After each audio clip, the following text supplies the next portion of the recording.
Hello there. Welcome to our Fluids and Nutrition in Care training course. It's indeed surreal to think that the very food we rely on can sometimes result in fatal consequences. Contaminated foods pose a significant risk, with a staggering 600 million cases of foodborne illnesses and 420,000 deaths reported globally each year. It's a harsh reminder of the critical importance of food safety and vigilance in our food systems. And that's why we are here for you. In this first module, we will be highlighting the importance of food safety and hygiene, as well as good nutrition and hydration. We will also focus on promoting adequate nutrition and hydration. So, what are we waiting for? Let's begin. Food safety and hygiene are essential for organisations because they help to protect consumers' health from foodborne illnesses and food poisoning. Food poisoning occurs when food becomes contaminated by bacteria, viruses, and other germs, causing those who ingest the infected food to become extremely unwell. Stay tuned for our upcoming module, where we'll delve deeper into the complexities of contamination. In the meantime, let's focus on cultivating a safe and hygienic workplace environment. There's plenty to explore and implement to ensure the well-being of everyone involved. The first method is thorough cleaning. One should make certain that the environment in which one is working is clean and hygienic. This includes properly cleaning and sanitizing the workstation, utensils, and equipment before, during, and after cooking. Cooking tools and equipment, such as chopping boards, knives, and mixers, must be thoroughly cleaned after each use. For example, when slicing raw chicken and vegetables, a separate chopping board must be used, or it must be carefully cleaned. If this is not done, bacteria from the raw chicken will move to the veggies, resulting in food contamination. It is important to keep the space clean, use pest control sprays, and cover food appropriately to ensure there are no ways for pests or insects to enter the workplace. That's not all. The next method we're going to discuss is maintaining personal hygiene. One should ensure the individuals handling food have a high standard of personal hygiene. Let's see what that entails. Hair should be tied back to ensure that no hairs fall into the food. Hands should be well washed with soap and hot water before, during, and after handling food to ensure that no germs are transferred to the food. Clean clothes should be worn to work to avoid transferring germs from one's clothing to the food. Gloves should be put on if one handles food with bare hands. Another way to maintain food hygiene and safety is through proper storage of foods. Food should be properly stored, and we have to determine which foods should be stored at room temperature, which should be refrigerated, and which should be frozen. If food must be refrigerated, it must be maintained at a temperature between 0 degrees Celsius and 5 degrees Celsius. Therefore, refrigerators should be set to 3 or 4 degrees Celsius. And domestic freezers must be set at minus 18 degrees Celsius to prevent chemical reactions within foods. This will prevent germs from multiplying and releasing toxins. Last but not the least, correct preparation and cooking of foods. It is another important method of maintaining food safety. One should make a note of which foods must be washed before cooking.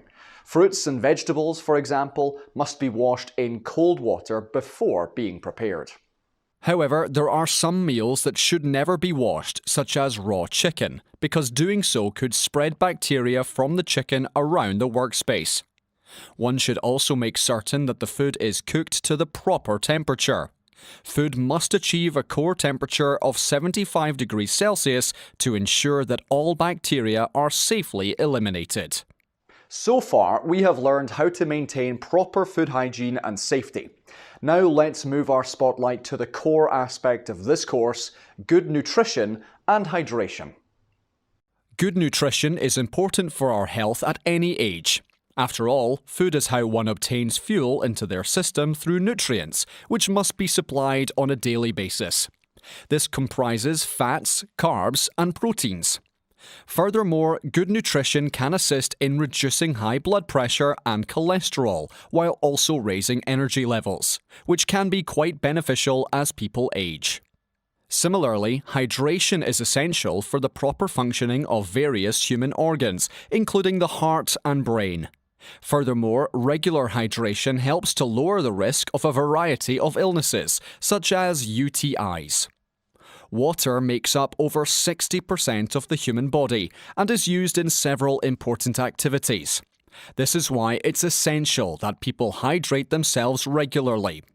Adults should consume roughly 2 litres of fluids each day and try to drink 8 glasses of water daily. To stay healthy, we need a diet that includes the correct balance of carbohydrates, vitamins, minerals, fibre, and protein. Remember, a nutritious, well-balanced diet will provide an individual with the nutrition their body requires to function correctly. On the contrary, a diet that lacks the proper balance of everything one requires can lead to illness. Are you still confused about what constitutes adequate nutrition? Don't worry, because the Eat Well plate, developed by Public Health England in partnership with the Welsh and Scottish governments, as well as the Northern Ireland Food Standards Agency, is here to help. It depicts the 5 major food groups that are recommended as part of a daily healthy diet. The food groups include fruit and vegetables, bread, rice, potatoes, pasta and other starchy foods, meat, fish, eggs, beans and other non-dairy sources of protein, milk and dairy foods, foods and drinks high in fat and sugar. But what happens if sufficient nutrition and hydration are not maintained? The answer is malnutrition and dehydration. Let's see what they imply. Let's start with malnutrition. Malnutrition happens when a person consumes too many or too few nutrients. Undernutrition happens when they are deficient in nutrients as a result of eating too little food overall. A person suffering from malnutrition may be deficient in vitamins, minerals, and other nutrients that their body requires to function. Malnutrition can result in short and long-term health issues, slow recovery from wounds and illnesses, a higher risk of infection, and difficulty concentrating at work or school. On the other hand, dehydration happens when one uses or loses more fluid than they take in, resulting in a lack of water and other fluids in the body to carry out its usual tasks. One will become dehydrated if they do not restore lost fluids. Ongoing dehydration can contribute to urinary tract infections, which are prevalent in some groups in care, poor wound healing, kidney stones and infections, and constipation. We believe you now know why maintaining proper nutrition and hydration is so important.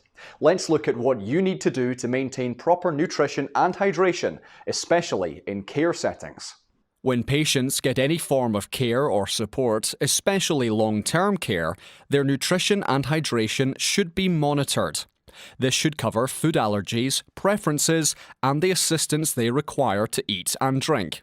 Information should also include if they have their own teeth, and if not, whether they can eat regularly or require soft food.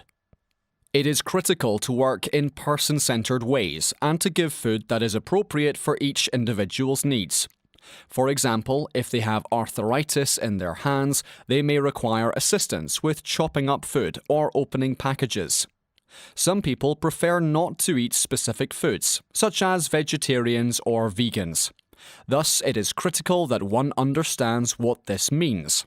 Vegans, for example, do not consume dairy products and do not consume meat. It is also important to know if there are any foods a person should not have because of health conditions.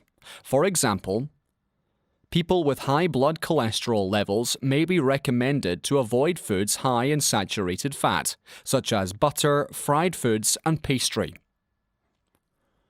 People with diabetes may be encouraged to eat fewer or smaller portions of sugary foods, such as sweets, chocolate, sugared morning cereals, cakes, and puddings. Some patients on antidepressant drugs should avoid cheese.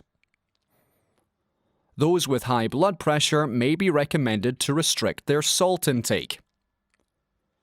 Obese people should be encouraged to eat fewer sugary and fatty foods. Some people may struggle to eat or drink on their own. This could be the result of forgetting to eat, medication side effects, fake teeth, physical disease, depression, or even visual impairment. As the saying goes, where there's a problem, there's always a solution. Just like that, there are various equipment available to support people in eating and drinking independently. Clocks and reminder messages can be used to notify someone when it's time to eat or drink. Cutlery with curved and cushioned handles can help with grip. Mugs with two handles can assist people with poor grip, tremors, or weak wrists. Cups with caps can limit the possibility of leakage. One-way straws allow patients to drink without having to lift cups and glasses, even if muscle weakness has impaired their capacity to suck. Non-slip mats can keep plates from slipping around while people are cutting food. Plates and bowls with high sides can prevent food from slipping over the edges, or insulated bowls can keep food hot if the individual eats slowly. Remember one thing. It's important that people are treated with dignity and respect. They should have enough time to eat, should not be rushed, and should be able to select whether or not to utilize any of the provided equipment. If one has concerns that an individual is not eating or drinking enough, despite being encouraged and supported, one should speak with the manager, who may seek advice from an expert, such as a dietitian or a nutritionist. They will make sure that more assistance is available. This might include closer monitoring of nutrition and fluid intake, conversing with the individual to find any obstacles to eating and drinking, emphasizing the significance of proper nutrition and hydration, discussing the issue with the person's caregiver or a family member, consulting with other workers, such as doctors, therapists, or dentists.